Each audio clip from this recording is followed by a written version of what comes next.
So welcome back.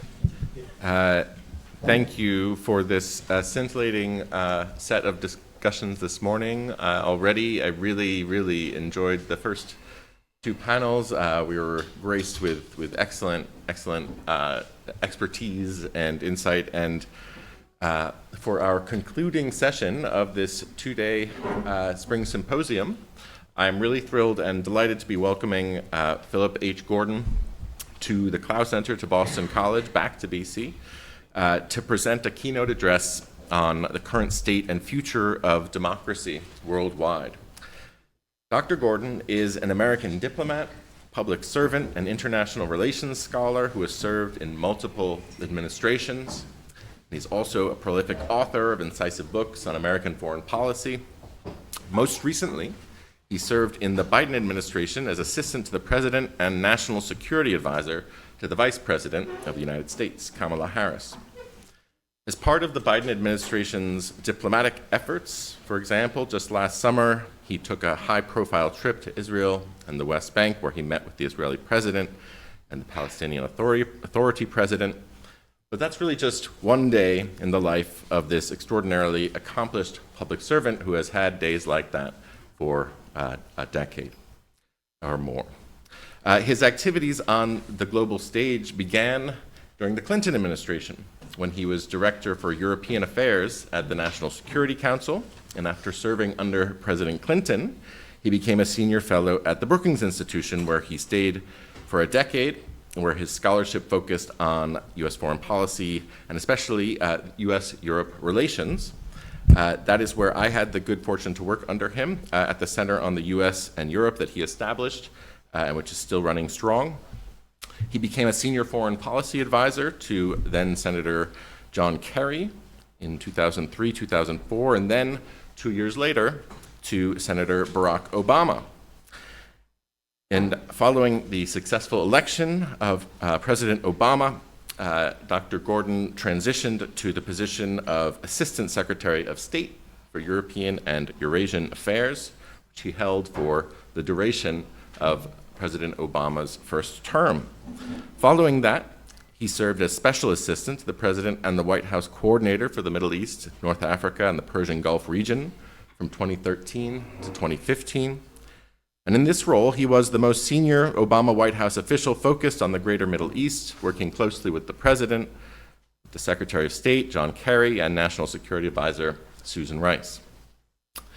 After the Obama presidency, Dr. Gordon held the Mary and David Boies Senior Fellowship in U.S. Foreign Policy at the Council on Foreign Relations in New York and Washington, where he continued his focus and wrote in many periodicals, including the New York Times, Washington Post, Wall Street Journal, Le Monde, elsewhere. His most recent book is Losing the Long Game, The False Promise of Regime Change in the Middle East. And that's a book which received the label as one of the Foreign Affairs books for the century. His previous books include Winning the Right War, The Path to Security for America and the World, and Allies at War, the United States, Europe, and the Crisis over Iraq. Beyond this, he has authored 8 other books on topics ranging from the Middle East to U.S.-Turkish relations, the Cold War, NATO, and even French agricultural policy. He received his PhD from Johns Hopkins in 1991. It is my immense pleasure to welcome this illustrious diplomat, scholar, and public servant back to Boston College. Please join me in welcoming Philip Gordon.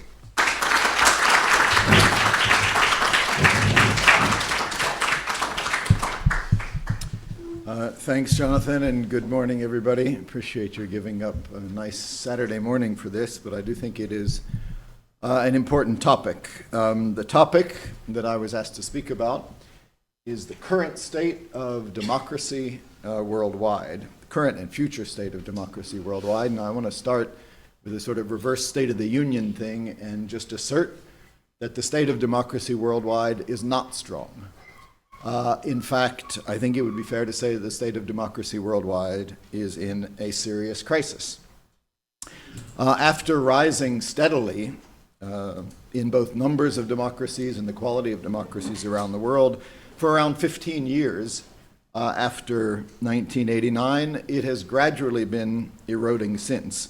a process that rapidly accelerated in the past few years, and I would add even more in the past few months.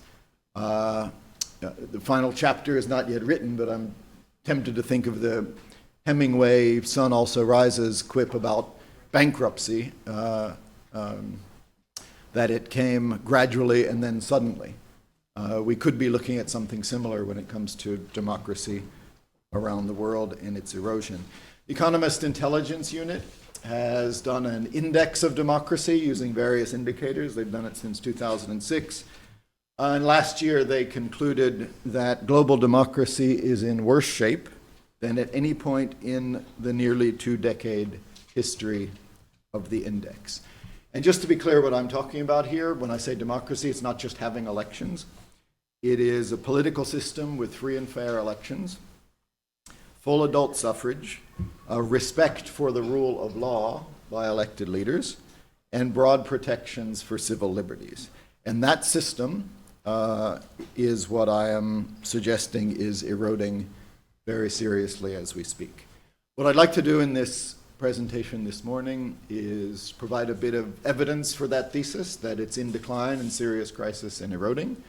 Offer a few thoughts about why. We've got to try to understand what it is that is leading to this analysis.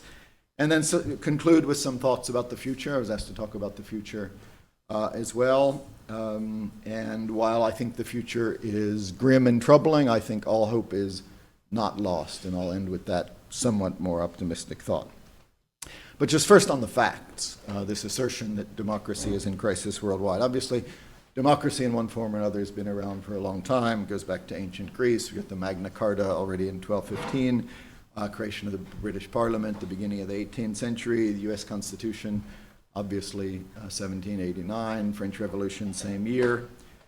But the first real wave of democracy spreading around the world, if you use Samuel Huntington's third wave thesis about democracies, was in the 19th century, and it happened gradually, revolutions in 1830, 1848.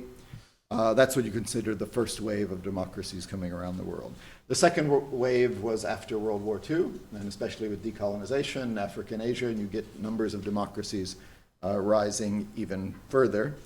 And then the so-called third wave, the most recent wave, began in the 1970s with other countries adding to the list, and the number of democracies peaking in the early 2000s.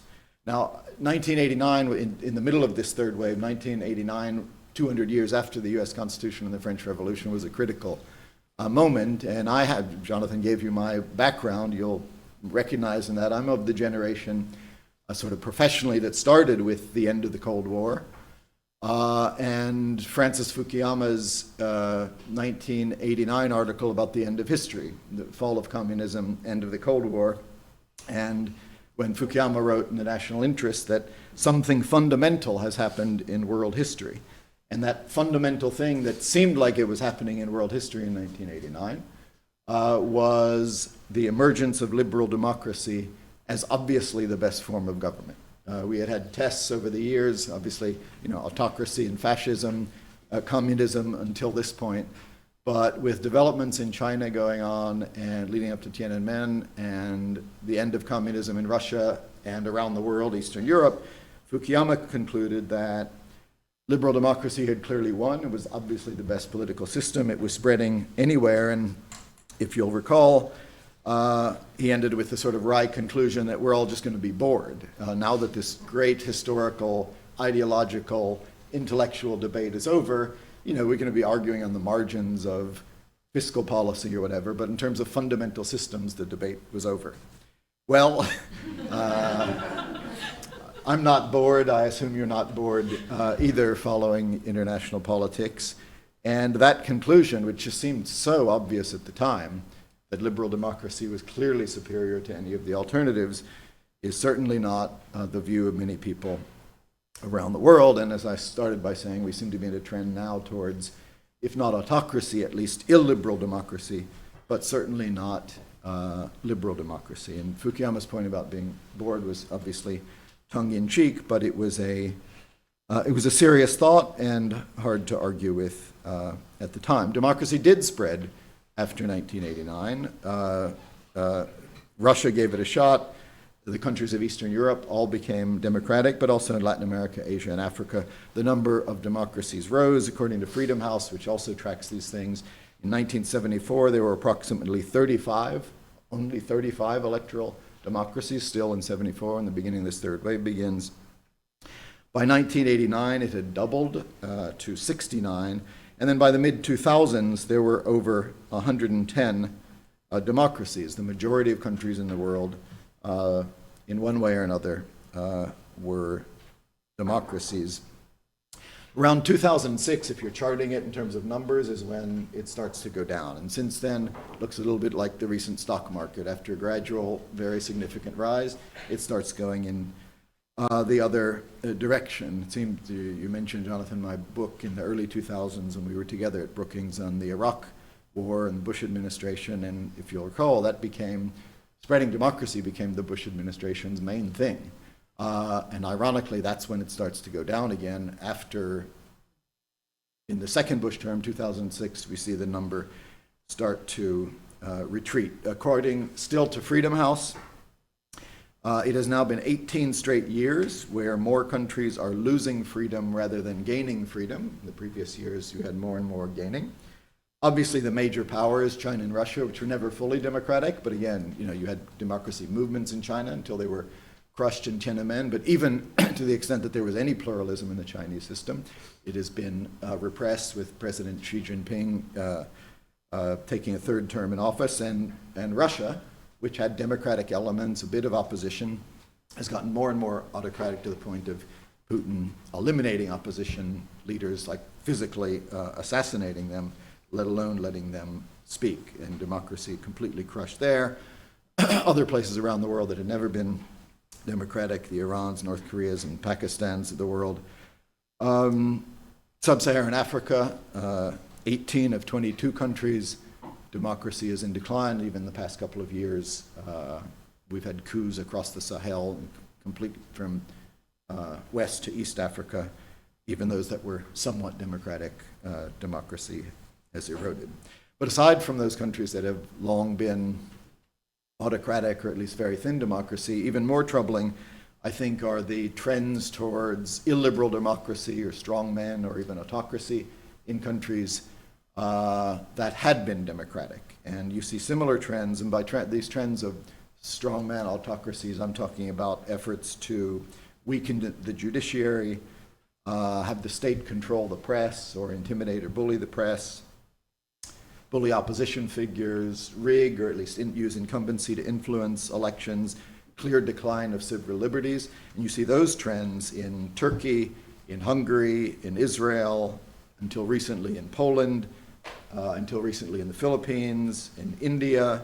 I mentioned Pakistan, Sri Lanka, El Salvador, Nicaragua, Honduras, Serbia, certainly Venezuela, even more. And all of those countries, at one point or another, were more or less democratic, sometimes more, and now much less. Similar patterns and similar playbooks right across the board. I haven't mentioned the United States yet, but I will get to that, obviously. Also troubling is even where these illiberal trends haven't taken over, that seems to be the direction of travel, including in the deeply democratic and industrialized world, where lists of democracies, the champions of democracies over the course of this Economist Indexed or Freedom House. And you see that even in Western Europe and East Asia and the most advanced countries. Now, I want to be clear that anti-incumbency is not the same thing as anti-democracy, but they sometimes go hand in hand, because it's let's throw the bums out, we're not happy with what they're doing. And the anti-incumbency trend is debatable. Remember, last year was seen as the year of democracy because there were so many elections going on around the world. Well, the incumbent in every one of the 12 developed Western countries that held national elections in 2024 lost vote shares at the polls. And that's the first time that has ever happened in almost 120 years of modern democracy. In every of the 12 developed countries that had free and fair elections last year, the incumbents lost vote shares.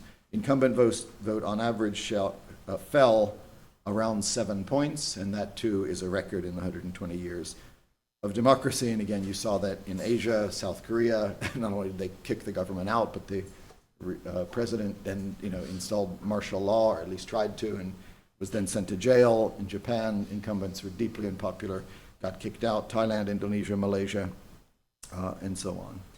And then I mentioned the United States, where you see the same trends, both anti-incumbency and illiberal tendencies.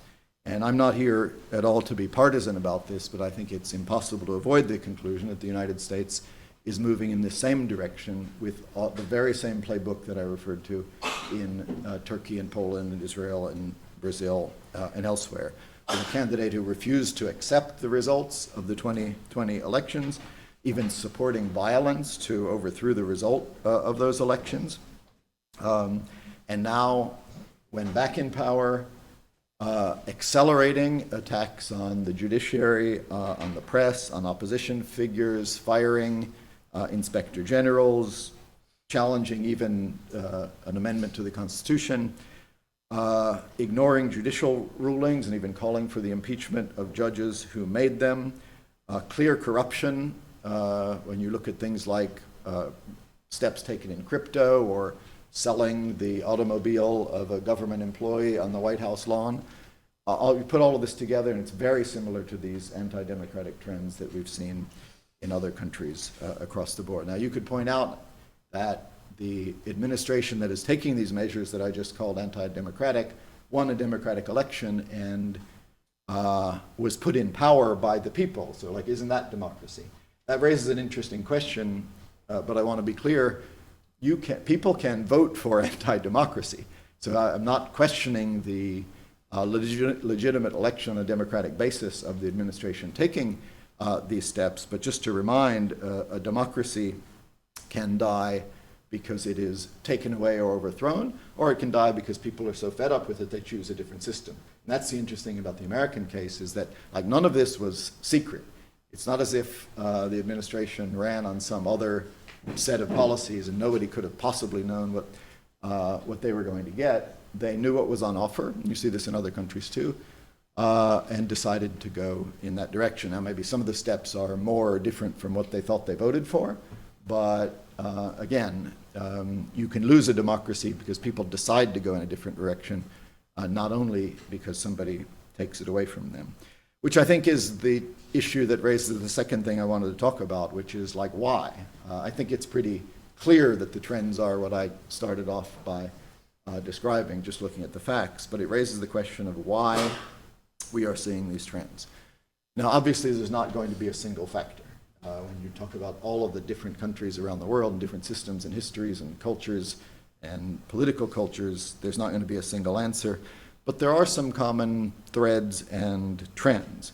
And interestingly, and I might even say troublingly, they are similar to some past periods when democracy declined, which including in Europe in the 1930s, when you had a public getting really fed up with their leadership, with their elites, with the economic performance of their democracies, with the inequalities that arose from open trade, with resentments about cultural change and migration.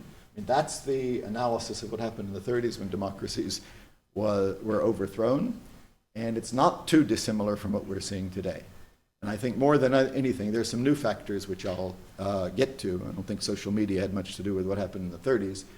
But the core of it is very similar to that. And I think in recent years, ironically, since Fukuyama declared the end of history and we all agreed that liberal democracy was the best system of all, and that globalization would make us all rich and we would benefit from it, and that migration and openness was a way to make an economy and society flourish, we're seeing a backlash against those trends, just like we saw in the 1930s. The last 20, 30 years have seen increasing openness, globalization, migration, and trade, but they've also seen a backlash to all of the above. And the inequality that has come along with globalization, and the deep resentment of many citizens to that inequality, and the feeling that elites are not looking after them has led to a lot of sympathy for those coming along to say it's the whole system that is broken, and you need a strong individual who can solve the problems. The elites are not looking after you. Since 2019, we've had a majority of people in the United States, at least, saying they are dissatisfied with democracy. And then last year, 2024, in a New York Times Siena poll, on the question of whether the democracy was doing a good job representing people in the United States, the percentage was 49% yes, 45% no. So still a bare majority, but like half people just saying democracy doesn't do a good job representing us. And again, I think globalization, inequality, and migration, you see the same trends in Europe.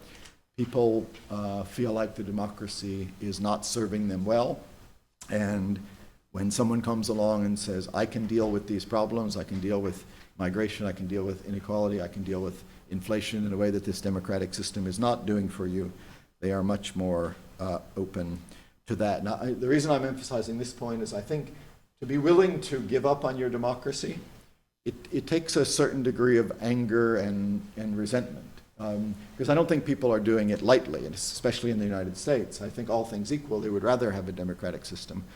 But when you are so resentful and angry, you're willing even to set that aside. And I think that's when I say that, the interesting thing about the Trump administration getting re-elected even after the anti-liberal democracy demonstration of the first term seems to suggest that, and the campaign, which was very significantly focused on this question of democracy or even fascism, people were angry enough to say, you know what, I know what I'm getting, but that's the price I'm willing to pay for this answer, the notion only I can fix it. So I think that's at the core of it. I mentioned there were certain things that exacerbate that problem that weren't around before. You have a certain degree of active opposition from elsewhere. We know that China, Russia, Iran were actively trying to interfere in our election, using influence and money to undermine not just, and this was the result of assessments of what happened in 2016, not just weighing in on one candidate for one candidate rather than another, but the goal was to undermine faith in democracy, period. And they were to a significant degree successful in that. And then I mentioned social media as well. It was assumed or hoped that social media would be a democratizing force and giving more people a voice and spreading information so people could have full information.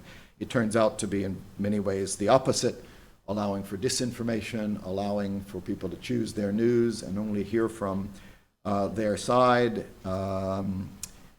fanning that anger and resentment that I said was enough to make people willing to put their democracy aside. When you get to the point where you think that your opponents and their system threaten your very way of life, whether that's because of economic factors or cultural or migration or whatever, when it can whip you up to that degree of anger, then democracy becomes secondary to you.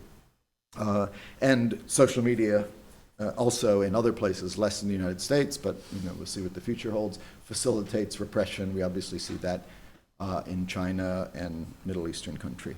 A lot of different factors, but I think you put them all together and you get to the point that the system is really under strain, including by people who are consciously willing to subordinate democracy to other things that they care even more about. So what does that mean for the future? And I realize I've painted a pretty grim picture, but I think we have to be honest about what we're seeing, and the first step is understanding the dynamic.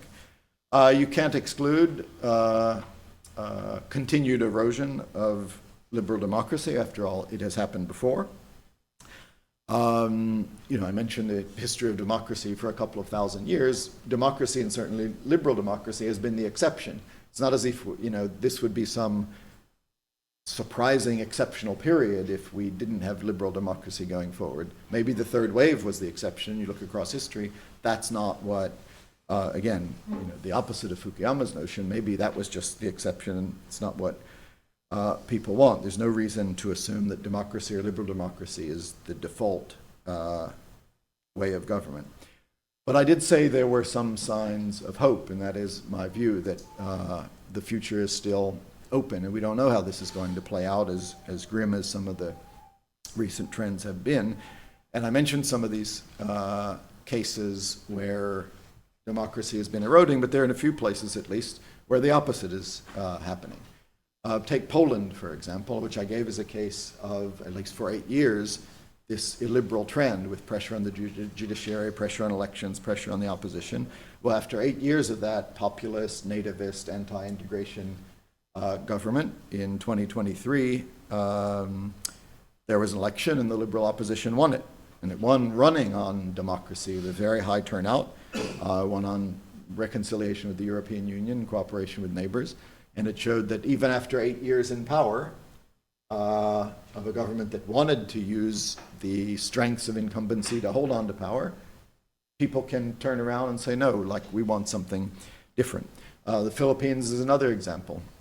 Under the Duterte regime, you had real autocracy, throwing opposition in prison, using violence and repression to the point that Duterte was just arrested by the International Criminal Court. And then an election where Ferdinand Marcos Jr. gets democratically elected and moves the country in the opposite direction. A little bit of irony that it's the son of a dictator who is our beacon of democracy here, but doesn't matter. The fact is that people in the Philippines voted to go in a different direction, and that government has released some political prisoners and is restoring rule of law. Guatemala, a country I worked on closely with the vice president in the last administration.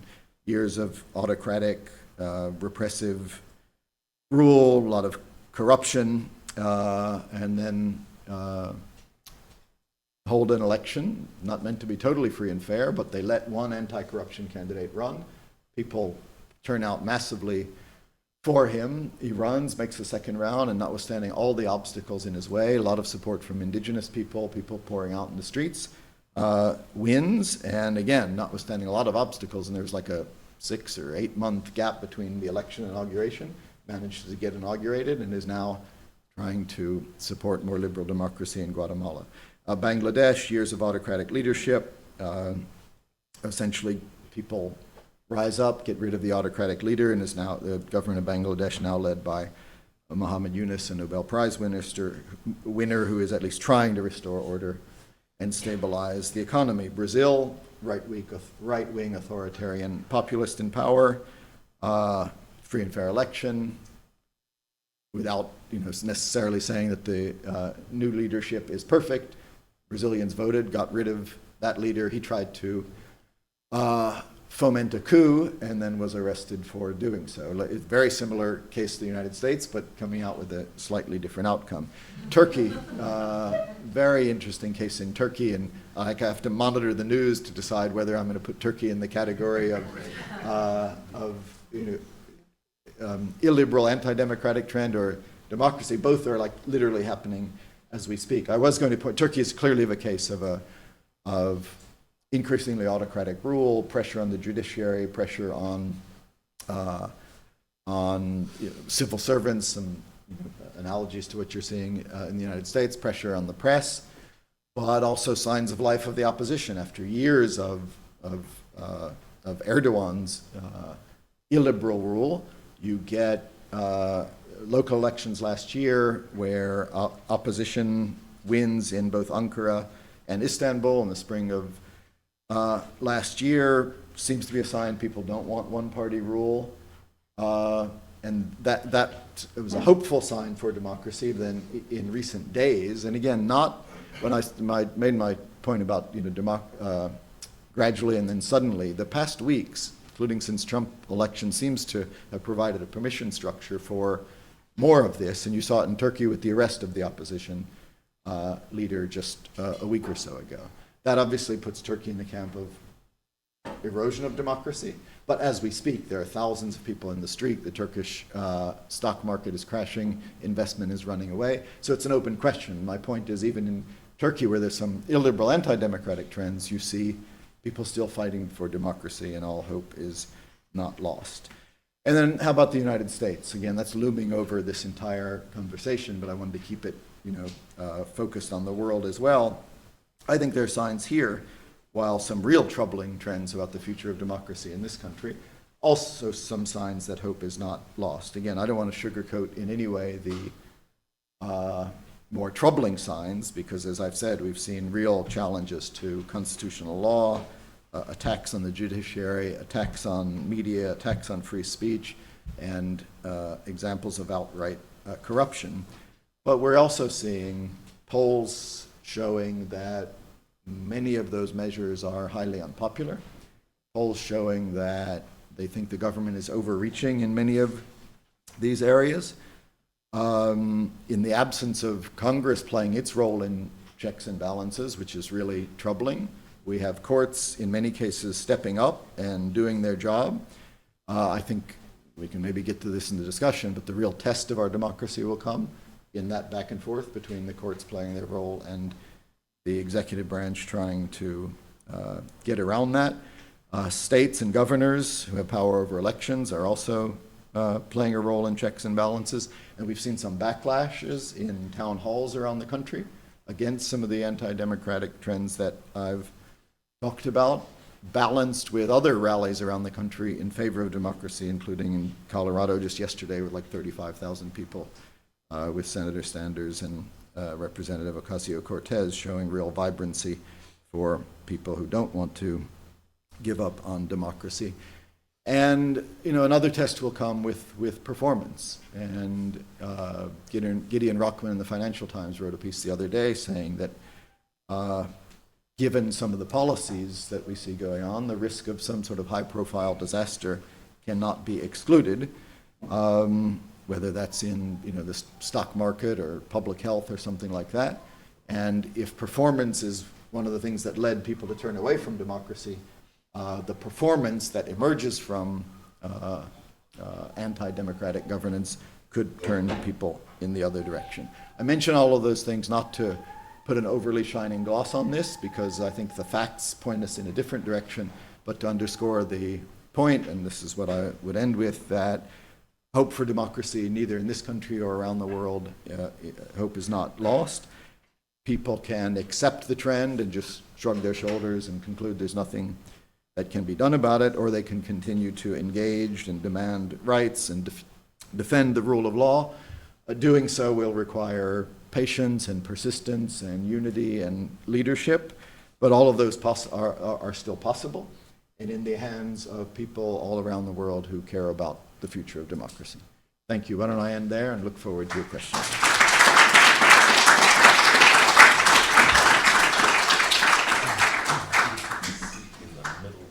Yep. You want me to sit in the middle seat? Yeah, then I'll come and join the table. Thank you, Phil. Thank you so much for giving us a really perfect, including keynote with a vision of the world and of the world as you have encountered it. You said something interesting about the role of the economy. It was tantalizing as potentially playing a kind of corrective force. You mentioned the Turkish stock market. And that got me thinking about the role of the economy and its relationship with democracy, and how you come to see that over your years in senior administrative positions, because the euro crisis, the financial crisis, this is also fodder for populism, and so I guess one question I would have is, what is your sense of what Wall Street likes, or what is your sense of the way that democracy and market capitalism have interacted? I think that's a really important question. And I did make a few allusions to the economy in the Turkish case and the American case, and how that will affect people's support for democracy, and in past cases where people, the economy was not a coincidence that the economy tanked and the stock market crashed in the late 20s, economy tanked in the 30s, and then you get the erosion of democracy. There's a clear link between the two. It's at the heart. When I said performance is also related to people's support for democracy in the 20s and 30s, performance had a lot to do with it, and it had lately. I do think that we have seen the link between economic performance and not just democracy, but re-election is looser than it used to be. I think right on until I don't want to put a date on it, a couple of decades ago, there was a very strong link. I think back to, I talk about my professional emergence during the end of communism, end of the Cold War. Also in that phase was the 1992 election, Clinton-Bush, the first time I joined administration. If you recall, George H.W. Bush had just won the Persian Gulf War, returned as a hero. This is like a year before the election. Soaring popularity rates, and had every reason to win an election. Then the economy starts to not do well. People fear we're in a recession. And there wasn't a damn thing he could do to win the election. A lot of other factors as always, but the link between how's the economy doing and whether an incumbent's going to win, and incumbents usually do win. It's hard not to, but the tailwinds of a poorly performing economy are impossible to overcome. At least they were then. And it's also not a coincidence that was the election in which James Carville coined, "It's the economy, stupid." It was the economy. Like, overwhelmingly, that was whether you were going to get elected or not. I think that's just less and less the case these days. And other factors, and I referred to some of them, cultural issues, migration. Economy would probably be still at the top of the list, and I think in this most recent election, inflation would still be at the top of my list. I think that, obviously I was working for Vice President / candidate Harris at the time. The tailwinds of that, inflation, even though the economy was actually strong, I mean, Trump campaigned on it not being strong, but when you look at growth, unemployment rates, interest rates, stock market performance, actually historically very strong, in many ways the envy of the world. U.S. economy doing better. We both study Europe. In 2008, the U.S. and EU economies were about the same size. And in 2024, the U.S. economy was double the European economy. So this was not just a recent trend. The U.S. economy had been doing very, very well. Again, stock market at historic highs. The one thing that wasn't going particularly well was inflation. And inflation matters even more than other things because people experience it like 5 times a day.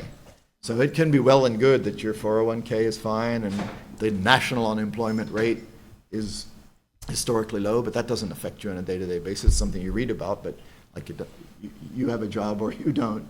But inflation, when your sandwich costs a lot and gas costs a lot, and you're reminded of that multiple times a day, that matters. So I still think inflation was a big deal in economy first, but we have seen increasingly over the years that there are some things that people care about a lot too that are not just the economy. And I think Trump campaigned on those. Migration, culture wars, those are increasing factors in all of this, which lessen but don't eliminate the importance of the economy. Last point, I hope I'm answering your question. It's related to the future as well, because my point about performance, now that this administration is in charge, or other leaders in other countries, I mentioned the Turkish stock market, if they can't perform and the economy is not doing well, it might lead people to conclude maybe democracy wasn't so bad after all. So that's a fascinating answer, and I think a really very insightful one, very thoughtful. And I wonder if I could draw you out on how you think democracy might survive, and in particular, your role in the transatlantic community helping to consolidate democracy in Western Europe after its experience with authoritarianism. That kind of thick relationship, between experts in different countries is obviously very important. I mean, in some ways, you could look at the United States as an experiment of the Enlightenment that survived. These ideas survived even when Europe sort of darkened. And is there any way that Europe can serve that role for us now? Is it sufficiently reinforced democratically when you think about it? That as we retract, we retrench, both in terms of our ambitions and our actual practice. Is there any role for others to help us help ourselves, or how do you feel the state of the transatlantic relationship in particular plays into this?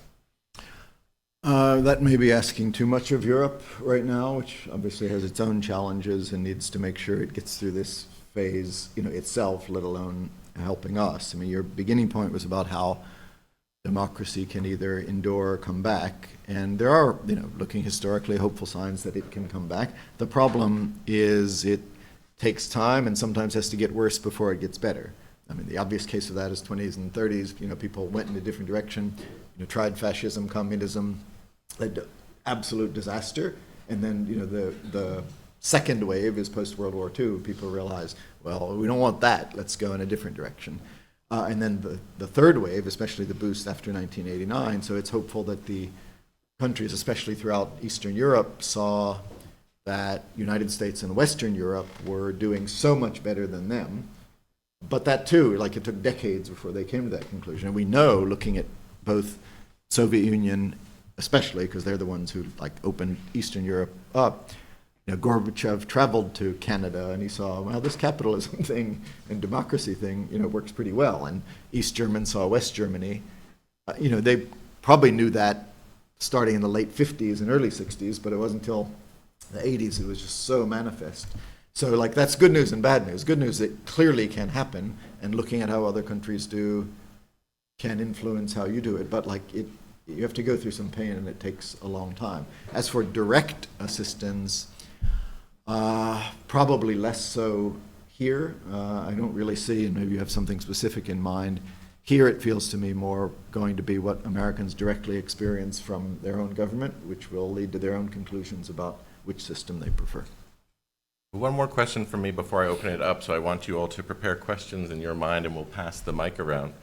But I guess, this comes from one of Brett McGurk's concluding remarks yesterday.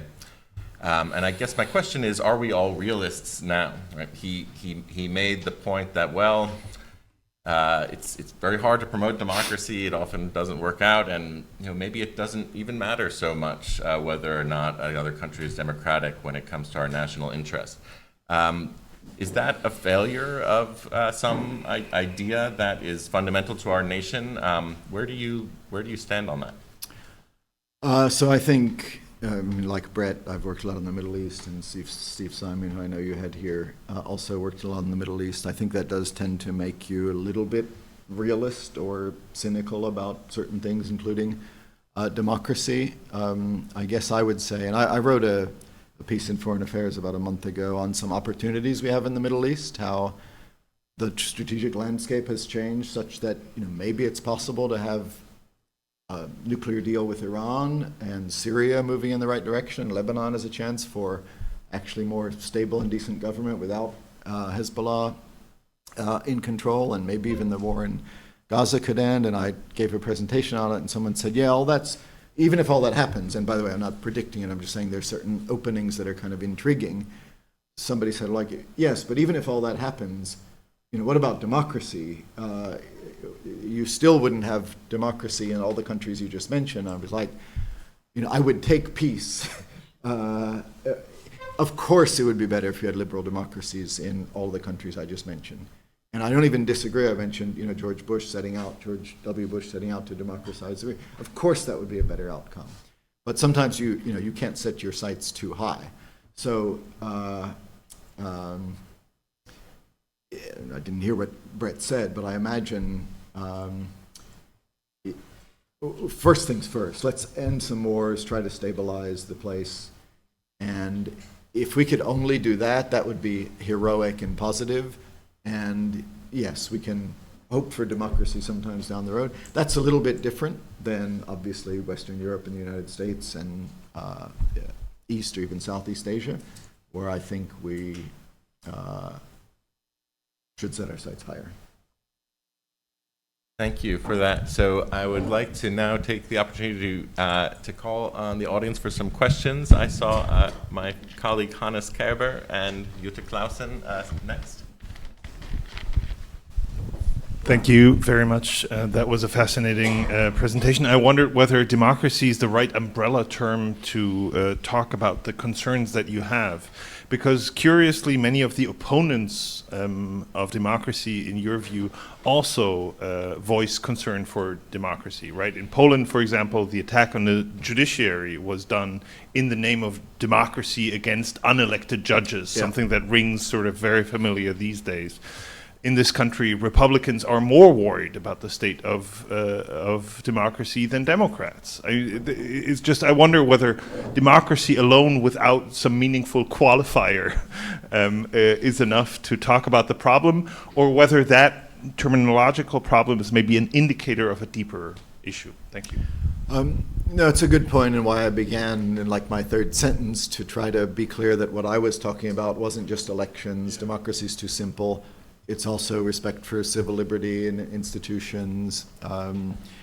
And, you know, you can say liberal democracy to clarify it a little bit further. We probably don't have a good single term for what I'm talking about, but you're right, and it's not just a rhetorical point because of the fact that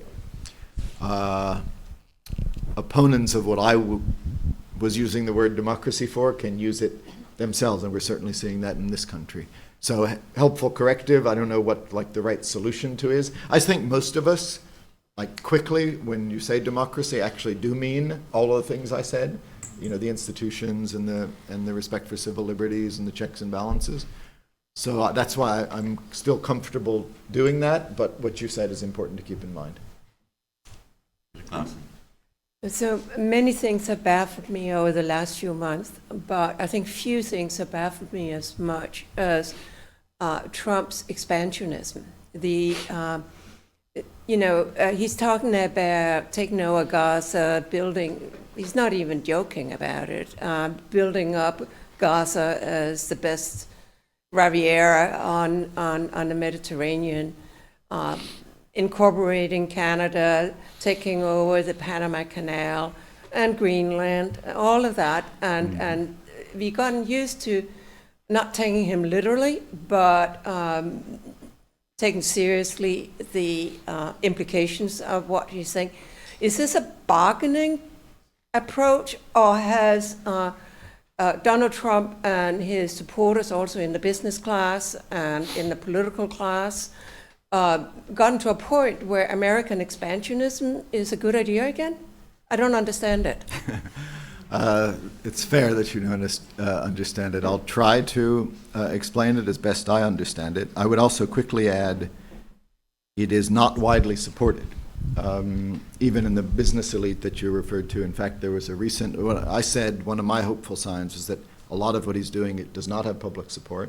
There was a recent ranking of the things that he's pursuing that have more or less support, like the crackdown on migration still, unfortunately, does have significant support.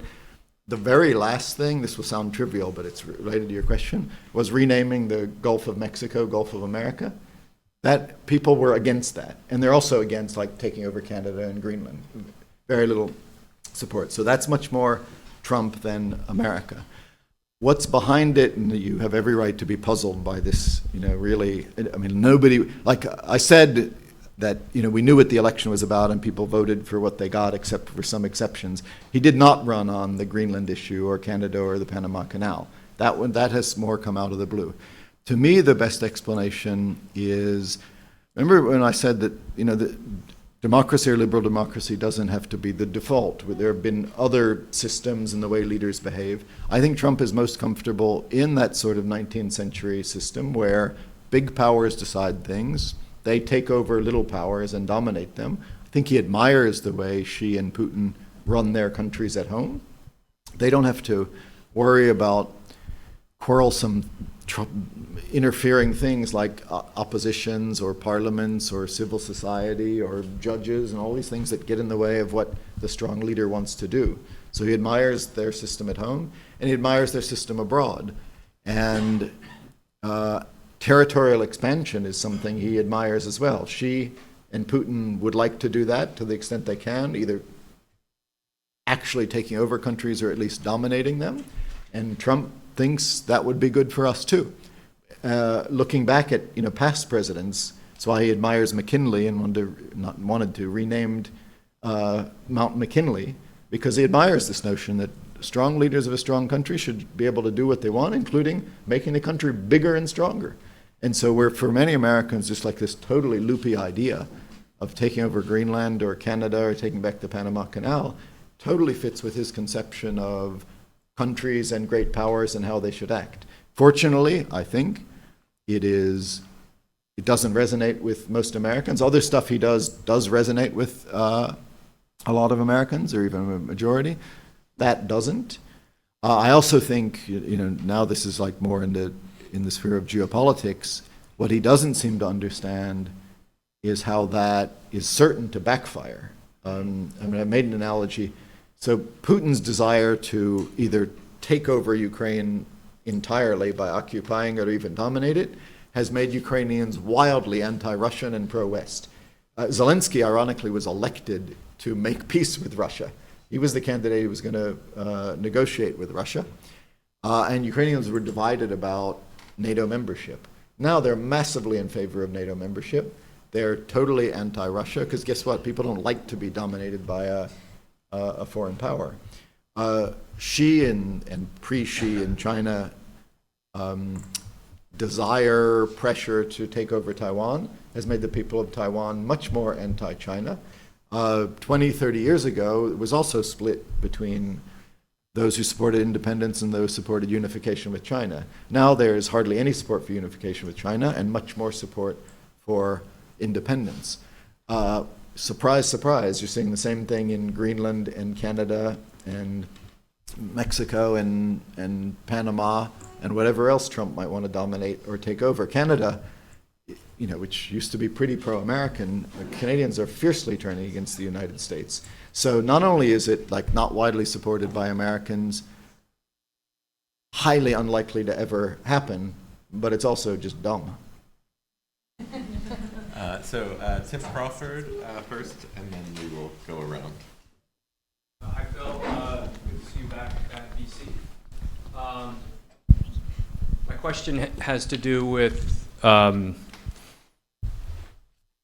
it's kind of going back to Jonathan's second question, the possibilities of democratic performance in Europe. And I would tweak it a little bit and say, if we think about the way democracy and I would throw in there also, let's say, the success or the expansion of the European Union experiment as products of American patronage in some way, right? A security patronage, sort of. This was always a surrounding condition that at least some think was necessary for democracy in Europe after World War II and for the EU project to flourish. So if we're asking, like, what are the chances that democracy, and I'm not sure whether the European Union is sort of now a necessary part of the democratic equation in Europe or not, but if we're asking what are the prospects for democracy to flourish in Europe in a world where the United States is retrenching in the various ways that Jonathan said, or maybe it's just not as benevolent as a prop for the good things that were happening, not delivering the huge security subsidy that Europe has gotten for decades. What do you have any idea of, like, how do Germany and France and Britain have it in them to be able to uphold democracy in this new challenging environment? Yeah, another good question. I mean, I have long generally believed what you said, that the American security blanket and engagement with Europe helped foster European democracy and success in the post-war period. Generally seems to be the case, and the transatlantic trade, integration, all fostered this world that led to what seemed to be the clear superiority of liberal democracy by the end of the 1980s. But I also think, and I have to think about how to square that with this notion, that to the extent the European project has been in trouble in recent years, and there hasn't been a big project or goal, there have been real questions about European integration, and there have obviously been some of the same populist trends in Europe. Trump is becoming the Jean Monnet of Europe now by reviving the prospects for European integration. And we've had such a turnaround. I mentioned how U.S. economic growth has over the past 20 years been so much better than Europe's stock market performance, virtually every level, but also, energy production and high tech. And Europe has been in a really difficult phase. And even right up until the end of last year, like European leadership, so you had Macron, who made himself a lame duck with, parliamentary elections that he lost. Scholz in Germany was at 12% popularity and clearly lame duck. Starmer was new and didn't seem to be particularly inspiring. The irony, Jonathan studies Italy, the irony is Europe's most successful or popular leader was the sort of neo-fascist in Italy, and European integration was going nowhere. Then, Trump gets elected, starts doing, pulling support from Ukraine, calling the EU, hostile, set up to undermine the United States, raising questions about NATO, bullying Canada, but that's a separate matter. And it has forced the Europeans to get their act together. And I think what they've done on the Ukraine question, they could have just rolled over and said, oh, well, without America, there's nothing we can do. They've said, no, we still support Ukraine, whether Trump does or not. Big defense spending pledges from Britain, France, and now Germany, lifting the debt brake so they can spend even more on defense, coming together, Starmer showing leadership, post-Brexit, British and the French and Germans coming together on this, talking about putting troops in Ukraine, stepping up as leaders, Merz getting elected. So I think Trump has done a lot for Europe. And even some of the measures he's taken here, so he's done a lot for European integration, and maybe even doing a lot for European democracy as people look at the results of populism and think, maybe that's not so cool. Spencer Boyer.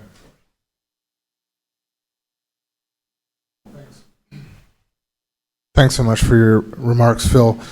I'd love to get your take on what the medium to long-term consequences might be of President Trump framing foreign assistance in almost a completely transactional way. And the most glaring example, of course, being the fact that Ukraine needs to make accessible to the U.S. hundreds of billions of dollars of critical minerals and rare earths to pay us back for our assistance. And you're seeing him do this in other areas as well. There's a funny meme going around saying that Macron is asking for $150 trillion of interest for French assistance to the United States for the Revolutionary War.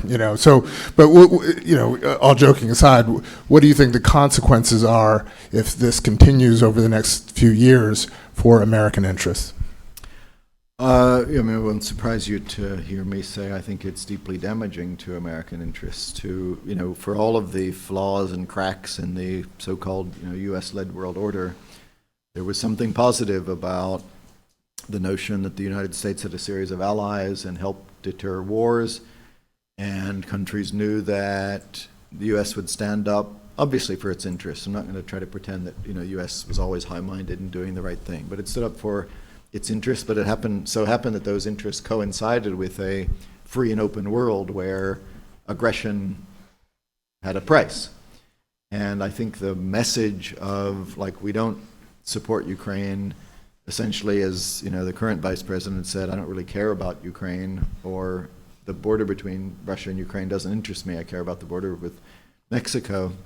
There's a real cost to that. And if the message is, we will help you, but only if we can extract $500 billion of your minerals, and sends a signal that there's not a price for aggression, I think there could, our own interests could be at stake. And I think that's where we're headed. So I mentioned, China's interest in taking over Taiwan. The main reason they haven't done it is that they would incur a risk that the United States would help Taiwan. There would be a war with the United States.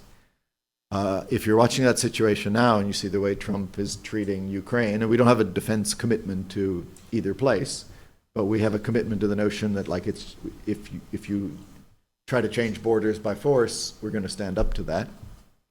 If you're China looking at Taiwan now and you're looking at the way Trump is handling Ukraine, why would you think he would ever go to war for Taiwan if he's not willing to go to war or even do anything to help Ukraine?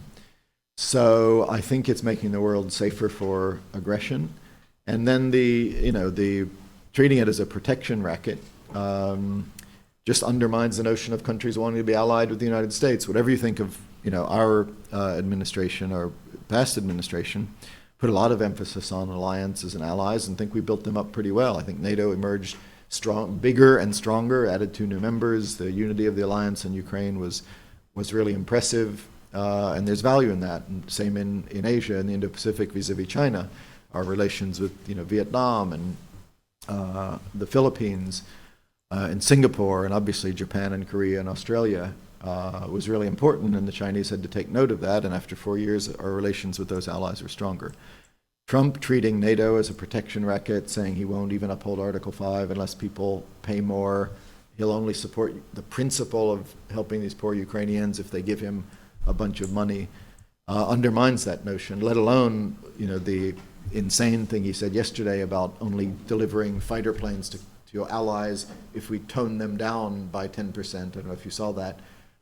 Like he's asking countries not to partner with the United States or depend on the United States, and that's going to have a cost. And so I think it's great. The European defense industry, probably loved it. I don't think the U.S. defense industry loved it very much. But I guess I'm saying it was easy to take for granted, and I'm hardly saying U.S. performance over the past 70 years has been perfect, but it was easy to take for granted the upsides of a world in which you could count on the United States to stand up to aggressors and stand by its allies. We may learn in the coming years that a United States not willing to do that, or only willing to do so for cold hard cash, has consequences as well. It'll probably be too late, though, by the time that we learn it. Robert Talisse. One of the things I appreciated about the talk was the good news, bad news structure of it. Those kinds of stories are oddly reassuring to me because. But I do want to ask, go back to Jonathan's second question, much like the questioner 2 times ago, and I'm curious to hear you reflect on symbolically what will happen in these. Emerging and struggling and fragile democracies that you spoke about in Europe and elsewhere, if in the United States some of the tests that you mentioned, if we fail them. So what happens to pro-democracy movements in Poland, for example? What happens to movements where democracy is, where there's democratic opposition to strongmen, if they see the United States become a place where judges can be impeached on the basis of their jurisprudentially perfectly legit rulings that just go against the president? Should I give you a good news, bad news answer? The bad news is, I think I made an allusion to it, we are providing a permission structure. And I'm not going to attribute, it's so easy to attribute like what's happening in Turkey today or what Netanyahu is doing with firing the head of Shin Bet and ignoring the judiciary, or what Bukele is doing in El Salvador to Trump. Like it's easy to do that. I'll try not to. But it does kind of feel like in the past couple of months, it's been like, well, they can do it. And like even, the same kind of arguments. Netanyahu's tweet the other day about how if a right-wing leader gets elected, the left-wing deep state and judiciary tries to, that's like just, mirror imaging. And so there are, they're learning lessons from each other and tactics from each other. And so that does make it harder, as they point to each other, to resist those trends. So that's the bad news. It does seem to be cooperation and alignment of interests and tactics and methods and victims of this approach that might make it harder for them. The good news, I guess, to the extent there is any, is that ultimately where there's been progress, it's been more local than, like the Polish opposition didn't, yes, they had friends and we supported them, but actually, I was in the administration, we dealt with the Polish government. That's what you do, and we've dealt with the Turkish government. And often they want more from us. They want us not to deal with those governments, but ultimately these things are more local than global. And if there's going to be a people movement in the Philippines or Poland or Guatemala, it's going to be much more driven by local factors than whatever we might do here. Frank Garcia. Thank you for a very enlightening and sobering talk. This question may pull more to your side as a scholar, but it would have seemed to me up to a few weeks ago easy to say that universities could play a role, something like the monasteries did in the Middle Ages, to keep certain possibilities alive for a sort of resurgence or reflourishing. Recent events and some potentially fateful decisions by Colombia, though I'm not in their shoes, I don't want to judge that from the outside, at least to me raise the question, how does it contribute to the possibility of the re-democratization if universities become compromised or weakened, and what's our role here? That's a good question. I'm not sure I'm perfectly placed to answer it. I think the fact that, the fact that they're going after universities partly answers the question. Like, they wouldn't be going after them if they didn't think that they played a role in preservation of democracy. Because, one thing democracy does depend on is truth and facts, and we know that anti-democratic movements try to erase that. That's what all this disinformation is about, and I think that's part of the playbook and technique. Just put a bunch of stuff out there that makes people just question everything. I even think, even the release of the JFK stuff, it's all part of this. You can't trust the government, you can't trust facts, and universities, if their role is to present facts and truth, then if you can question that too, they're not presenting facts and truths. They're owned by some ideology or money or political agenda. So the fact that they're going after universities in a lot of the countries we've talked about suggests that they understand that they do have a role, and I think it's incumbent on universities to continue to play that role. And again, I won't comment on the specific Colombia situation, and I get the challenge, and we're seeing that not just with universities but law firms, everyone, when financial interests are at stake. And it's easiest for outsiders to be courageous with someone else's money. I always think people should risk their salaries in the name of freedom.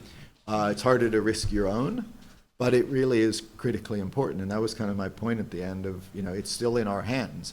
And if what they want you to do is give up and decide, it's just not worth it, it's too hard, I run personal risks, or my institution run personal, the easier thing is just go along. And the successful autocracies that I've referred to have gotten there. Like in Russia anymore, I used to go to Russia when I was assistant secretary. There was still an opposition, and you can meet with NGOs, and that's just gone now. It's people it's not worth it.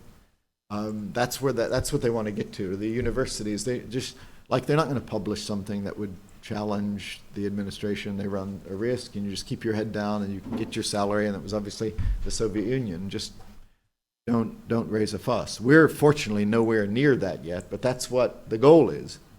And people who have studied this thing have pointed out how critical it is to, I was going to use the word resist, it's not the exact word I'm looking for, to keep standing up for democracy in the early phases before it's too late. If you wait until you're one of the few standing, it is too late. But if immediately you say no, civil society, universities, private sector, law firms, individuals, we're standing up for it while you still have critical mass, while there's still something there. So I think it's incumbent on all of the institutions and all of us as citizens to do so, but universities are high on that list, absolutely. You have time for one more, two more questions. I have a student in back.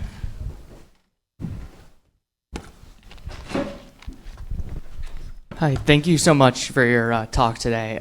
My question kind of goes back a little bit to Professor Kerber's question from earlier about this kind of definition of democracy. And I know at least when I interact with a lot of my, Republican or conservative peers, they are certainly saying that they're fighting for democracy.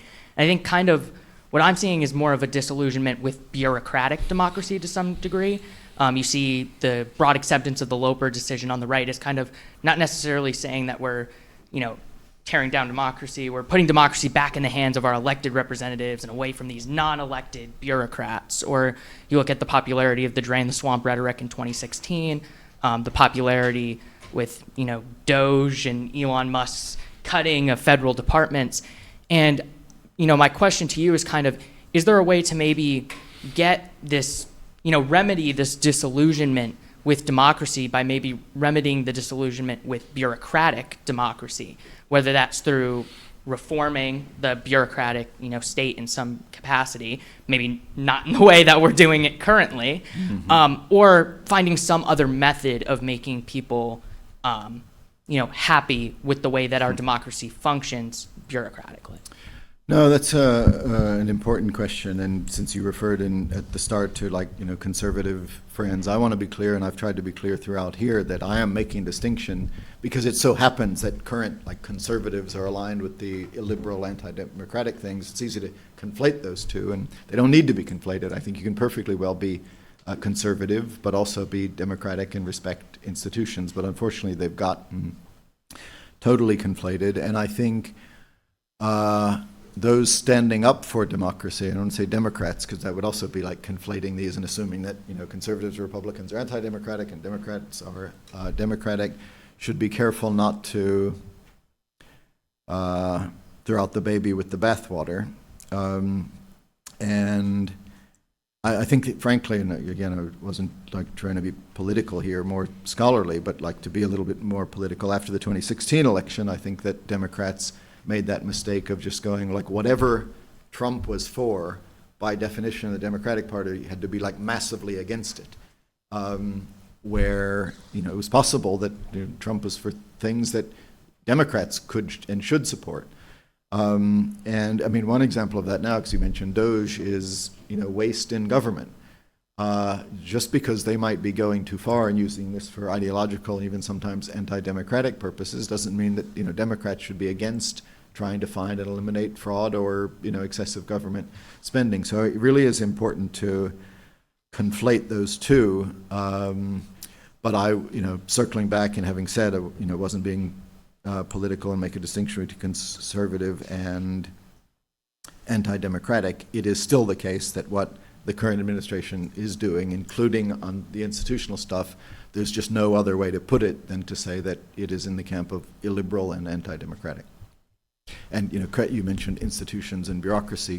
Questioning the core of the system is checks and balances, judicial review. Congress has completely abdicated its role in that process for reasons of politics. And now the real test, and I said this earlier, is the courts. And at the core of going back to this point that democracy is not just free and fair elections, but institutions, the core of it is the right or the role of the judicial branch to make sure that laws are abided by. And it is deeply troubling, and this is not like a partisan thing or a conservative liberal thing, it is deeply troubling when the administration seems to be, not respecting the judicial rulings, like seems to be the case with the deportation of migrants to Venezuela in direct flouting of the court's order, and then, on top of that, for the president to turn on that judge, who has been highly conservative in other rulings, and call for him to be impeached. That isn't conservative or democratic, that's just anti-democratic. Thank you, Phil. And the final question from Fernando Bizarro. Thank you. Thank you. This is fascinating. I just wanted to ask if you could speak, given your recent work on Latin America. It's a self-interested question. I'm a scholar of Latin America. What do you think are the consequences for democracy in Latin America of the change in policy in the United States? And I ask that first because you modestly said that you worked on the Guatemala case. I think everyone who works on democracy in Latin America knows that the team you led was instrumental for democracy in Guatemala, in saving it from, in guaranteeing the inauguration of Arevalo. But also because you said, well, J.D. Vance said, I don't care about the border with Ukraine, I care about the border of Mexico. So it makes me pause that if they can be this disruptive for the place they don't care about, I wonder how disruptive the U.S. can be for the place they do care about. So what do you think is what do you envision as the kind of near-term consequences of this for Latin America? I mean, I go back to the point I made earlier on the good news, bad news thing. Ultimately, it's going to be hands of the locals. I mean, I appreciate you acknowledging our role, my role in the Guatemalan thing. I do think it was important. We put sanctions on corrupt Guatemalan officials. We made sure there would be consequences. That was the purpose of my trip, to go to see the president and let him know that the United States had a view, and we wanted to see, going back to this judicial point, Constitution had to be respected, and there was clearly corruption in the Guatemalan judiciary. So we played a role. But ultimately, if Guatemala decided to go in a democratic election, which it did, it was because of Guatemalans. And they were fed up with their own government and the lack of rights for indigenous people and others, and they took it in their own hands. And again, I'd love to tout our role and my role and want people to talk about it, but in the end, it was Guatemalans who decided to preserve their democracy, and I think that's going to be true for Venezuelans and Mexicans and everybody throughout the region, and that is, again, one of the more hopeful things I would point to in an otherwise challenging landscape. Well, thank you very much, Phil.